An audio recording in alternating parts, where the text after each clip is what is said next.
As plus और cut off के ऊपर बहुत सारे वीडियो ऑलरेडी बन चुके हैं, लेकिन सबने राउंड 1 तक ही बताया। मैं तो राउंड 4 तक ही बताऊंगा और काउंसलिंग एक्सप्लेन करूंगा कि कैसे एज प्लस की काउंसलिंग होती है। और वीडियो के लास्ट पार्ट में सबसे इंपॉर्टेंट चीज़ है वो है कि काउंसलिंग की कुछ ऐसी बातें जो तुम्हें किसी ने नहीं बताई होंगी और तुम्हारी काउंसलिंग में बहुत बहुत हेल्प करती है। कई बार ऐसा होता है कि जिसकी मतलब घटिया रैंक हो तो उसको अच्छा कॉलेज मिल जाता है और उसकी अच्छी रैंक हो तो उसको घटिया कॉलेज मिल जाता है। वो सब होता है कि काउंसलिंग तुम्हें आती है कि नहीं आती है।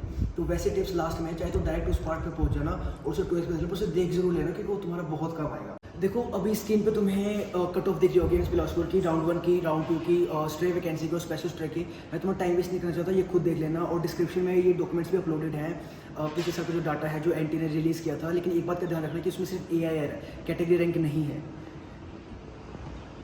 कई बार ऐसा होता है कि तुम्हारी रैंक अच्छी होती है, तुम्हें कॉलेज घटिया मिलता है, या फिर तुम कॉलेज की बॉन्ड और फीस में फंस जाते हो, या फिर तुम्हें कॉलेज ले लिया और फिर कॉलेज लेने के बाद तुम्हें रिग्रेट होता है यार मेरे को दूसरा कॉलेज मिल रहा था वो ज़्यादा अच्छा था, मेरे को वो लेना चाहिए था। इन सब से बचने के लिए मैंने तुम्हें ये सब सारे पॉइंट्स बनाए हैं जो तुम्हें ध्यान रखने चाहिए अपने कॉलेज चूज़ करते हुए।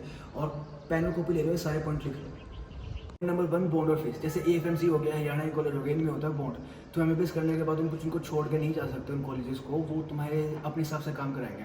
ठीक है, तुम्हें लाख रुपए भरने पड़ेंगे तब जाके जा पाओगे तुम वहाँ से। लेकिन एम्स में ऐसा कुछ नहीं है। MBBS करो, तुम कहीं जाओ, तुम फ्री हो। ठीक है, अब ये बॉन्ड और फीस कहाँ से चेक करोगे? ये MCC की पार्टिसिपेटिंग इंस्टीट्यूट का एक ऑप्शन मिलेगा, वहाँ से तुम बॉन्ड और फीस चेक कर सकते हो किसी भी कॉलेज का। अगर तुम्हें ना मिले तो मुझसे कमेंट में पूछना, मैं तुम्हें डिटेल में एक्सप्लेन कर दूँगा।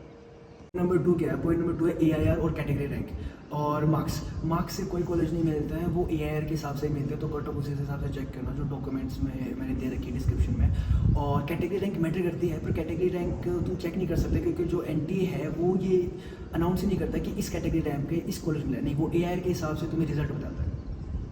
पॉइंट नंबर 3, तुम कैसे चेक करोगे किसी कॉलेज का कट ऑफ? तुम्हें हर किसी की वीडियो लगाने की जरूरत नहीं है। मैंने डिस्क्रिप्शन में डॉक्यूमेंट्स अपलोड कर रखे हैं, वहाँ से AIR देखो और कॉलेज देख लो। उसको कॉलेज का नाम सर्च करो, जैसे कि एम्स बिलासपुर सर्च करो, तुम्हें एम्स बिलासपुर के सारे रिजल्ट आ जाएंगे कि किस कैटेगरी को किस रैंक पे कौन सा कॉलेज मिला है और कौन से राउंड में मिला है। Point number 4, NEET PG Kota.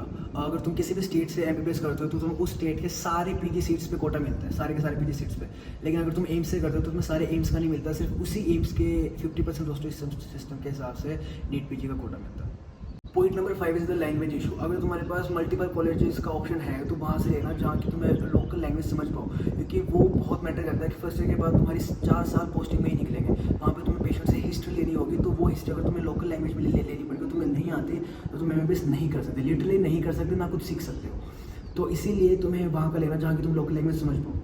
The 6th point is lifestyle of मतलब लोकेशन। जैसे कि अगर तुम्हें ट्रैवलिंग का लाइफस्टाइल चाहिए या फिर सिटी क्लब लाइफ चाहिए। ऐसे मेरे कुछ दोस्त हैं जो दिल्ली में पढ़ते हैं, तो उनकी जो लाइफस्टाइल है उसमें मेनली क्लब्स आते हैं, यहाँ पे घूमने के नहीं आते। अभी उनके फोन्स आते हैं मेरे पास छुट्टियों में कि यार हम आ रहे हैं, तुम्हें यहाँ पे घुमा दें। और जब मैं दिल्ली जाता हूँ तो मेरे को क्लब्स में लेके जाते हैं। तो तुम्हें डिपेंड करना है कि तुम्हें कौन सी लाइफ चाहिए, तो वो लोकेशन पर डिपेंड करता है। और तुम्हें लग रहा है इतना बड़ा पढ़ने के लिए ऑब्वियसली इंपॉर्टेंट पॉइंट है, क्योंकि MBBS के बाद ना तुम अगर मान लो नीट PG ले लेते हो या फिर नौकरी करने लग जाते हो, तुम छुट्टी नहीं मार सकते। यहाँ पे 80% रहना चाहिए, यहाँ पे तुम्हारे पास छुट्टी है, यहाँ पे तुम्हारे पास घूमने फिरने का और एंजॉय करने का टाइम है, बाद में टाइम नहीं होता है। इसीलिए ये भी एक मेन फैक्टर है। Point number 7, vacant seat news. तो मैंने पिछली वीडियो में भी बताया था कि कैसे एक टाइम्स ऑफ इंडिया की एक न्यूज़ थी जिसमें पिछले साल 1563 सीट शायद वेकेंट रह गई थी, क्योंकि किसी ने उसमें नाम ही लिया या फिर सीटें छोड़ दी।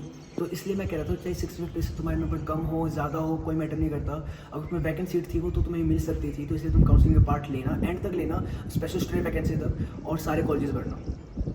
पॉइंट नंबर 8 ये है कि अगर तुम्हारे 650 से कम नंबर हैं तो तुम्हें क्या करना है? तुम्हें करना है कि टॉप से लेके बॉटम तक सारे MBBS सीट भर दो अपनी प्रेफरेंस लिस्ट के हिसाब से। ठीक है, क्योंकि कोई लिमिट नहीं होती कि तुम कितने कॉलेज चूज़ करते हो काउंसलिंग में, कोई ना कोई कॉलेज मिल सकता है तुम्हें। लेकिन एक बात का ध्यान रखना, गलती से डीम्ड यूनिवर्सिटी मत भरना क्योंकि उनकी फीस बहुत ज़्यादा होती है। पॉइंट नंबर 9 की ट्रेंड के हिसाब से मत चलना, अपनी खुद की प्रेफरेंस लिस्ट बनाना। जैसे कि हमने क्या किया था कि जब मेरा टाइम था काउंसलिंग का तो मैंने एम्स बिलासपुर को एम्स भटिंडा और गोरखपुर से ऊपर रखा था, क्योंकि मेरे को ये ज़्यादा पसंद आया लोकेशन के हिसाब से। तो तुम भी वही करना, क्राउड के हिसाब से मत चलना। बाकी अगर तुम्हें एम्स बिलासपुर को तुम कंसिडर कर रहे हो तो एम्स बिलासपुर की वीडियो देख लेना, जिसमें मैंने प्रोज एंड कॉन्स सारे बताए हैं एम्स बिलासपुर के। तुम्हें यहाँ पे आओगे तो क्या मिलेगा। और दूसरा, अगर तुम्हें एम्स बिलासपुर से रिलेटेड कोई क्वेरी है तो कमेंट्स में मैसेज करना। और बाकी all the best for your counselling. तुम्हारी 1 साल की मेहनत है, तो काउंसलिंग पे पूरा ध्यान देना।